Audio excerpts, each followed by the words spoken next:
Did you know that in Germany, nearly every Christmas tree features a glass pickle ornament on it? This unique tradition began in the 1880s with a clever American sales clerk at a retail store in New York that sold glass ornaments shaped like fruits and vegetables.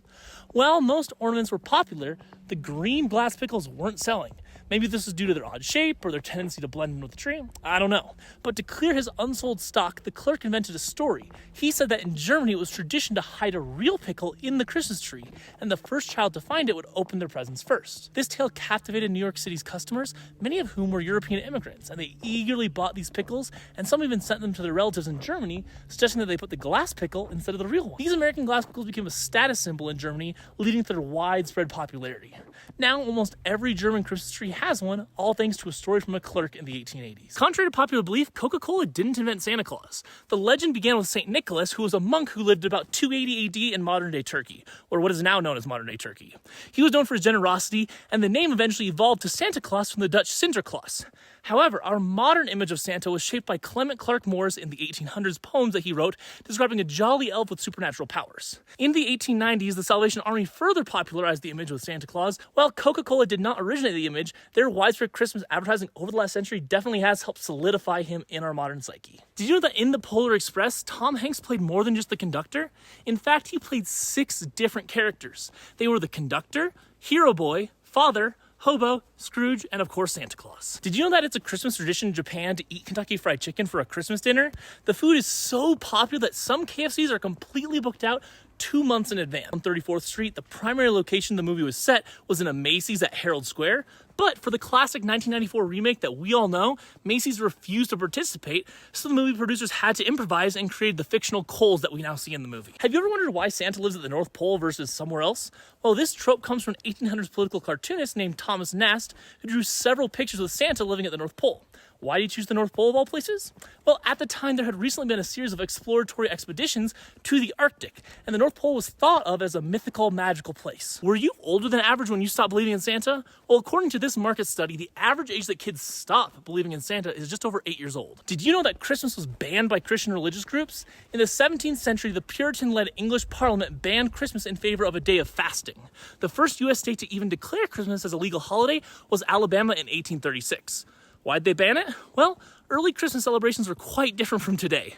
Many of the customs we now associate with Christmas actually originated with pagan and Roman cultures. December 25th was originally celebrated of the birth of the Roman god Mithra, and since no one really knew the date of Christ's birth, the clergy decided to adapt the ritual into a celebration of Christ. However, they were unable to remove the raucous and drunken nature of the celebrations for quite some time. This led to the Puritans deeming the holiday inappropriate and banning its use entirely. Do you prefer shopping online or in person for your Christmas presents? Well, according to this survey, if you prefer shopping in person, you're actually in the minority now, with 60% of people claiming they like shopping online better than in person. Are real Christmas trees better than artificial ones? Which one is more popular? Well, there are arguments to both sides of the debate, because live trees take up CO2 out of the atmosphere, but with fake trees, you don't have to deal with all the pines falling off the ground. But if consumers buy which one they think is better, then artificial definitely wins out with 67% of the market share of Christmas trees bought each year. Have you ever wondered where Christmas trees came from? Well, Christmas trees originally became popular in Victorian Britain in our modern age, but before this, they were first seen in the 16th century Germany, where at Christmas time, people would decorate fir trees with fruit and nuts, and later sweets, paper shapes, and candies. Amazingly, historians think the origins of this festive tradition may date back all the way to the Babylonians and ancient Egyptians, who used evergreen plants and garlands as symbols of everlasting life in their New Year's celebrations. Ever wondered how fast Santa would actually have to go in order to deliver presents across the entire world in just one night? Well, some scientists had some extra time on their hands, and they calculated that if Santa visits about 31% of the world's 1.6 billion households, that means he has about 500 million stops to make. And because of time zones and such, he has about 42 hours to complete this task, meaning that he has to travel at a speed of about 4.9 million miles per hour and stop at each house for only 300 microseconds. This kind of speed burns some major calories, so it's no wonder that he needs milk and cookies. Did you know that people rejected Rudolph because of his red nose too? Rudolph the Red-Nosed Reindeer was originally created in 1939 by Robert L. May for a coloring book retailer. Side note, he almost named the little guy Rollo or even Reginald. Why did people reject the story? Well, because in the 1930s, a red nose was considered a sign of drunkenness. We wouldn't want Santa to get a DUI, right? Have you ever wondered why we hang Christmas stockings at Christmas? Well, one of the traditions states that stockings originated with the legend of St. Nicholas, who, according to folklore, dropped gold coins down the chimney of a poor man's house. The coins landed in stockings left to dry by the fire.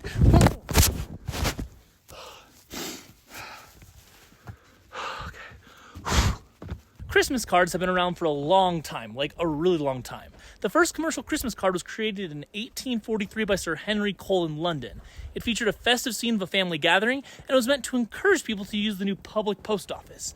And the idea spread really quickly as people love sending letters to each other each holiday season. Do you think Christmas cards will be able to survive the move to digital, or will it go the way of the fax machine? During the brutal winter of 1914, amidst the horrors of Dub Dub 1, a remarkable event known as the Christmas Truce unfolded. On Christmas Eve, soldiers on both sides, the Allied and the Central Powers, found themselves entrenched along the Western Front. The sound of gunfire was replaced by Christmas carols echoing across no man's land. Moved by the spirit of the holiday, some soldiers tentatively ventured out of their trenches. But what happened next was extraordinary. Enemies met in the middle, shook hands, exchanged gifts like cigarettes and food, and shared stories. They even played impromptu games of football, laughing together in a rare moment of joy. This unofficial ceasefire was not universal across the front, but where it occurred, it showed the power of humanity and peace. And hopefully, even in the darkest times, Christmas can bring people together. Have you heard about the Secret Santa of Kansas City? It's a pretty awesome true story.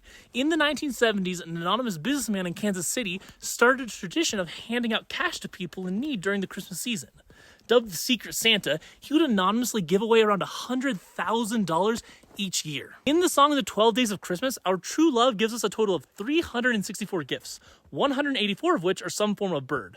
Specifically, they give us 12 partridges, 22 doves, 30 hens, 36 calling birds, 40 golden rings, 42 geese, 42 swans, 40 maids, 36 ladies, 30 lords, 22 pipers, and 11 drummers. Now, I want to know where my love is getting all this stuff. When we think of spiderwebs, I usually think of Halloween, right? But in Poland, spiderwebs are actually a Christmas decoration. The idea is that the spiders wove a blanket for baby Jesus when he slept in the manger. Personally, I wouldn't really want a spiderweb blanket, but they get an A for effort. This is how one man became a real-life Santa Claus. A couple of years ago, hundreds of customers arrived at the East Marlboro Walmart to find that while they were gone, an anonymous person had come in and paid off all $29,000 worth of Christmas layaway payments that they had. When one of the people who had been gifted this Christmas present ran into the man, he told her that his name was Kris Kringle and walked away. Is being called the Tree Lady a compliment? Well, it is for Pat Lewis, who for years has been visiting the Kingston residents of Sylvania assisted living facilities to put up Christmas decorations for the residents. Doing this takes a full day of work and costs several $100s. The residents have lovingly named her the Tree Lady. If there are angels on earth, she is one of them.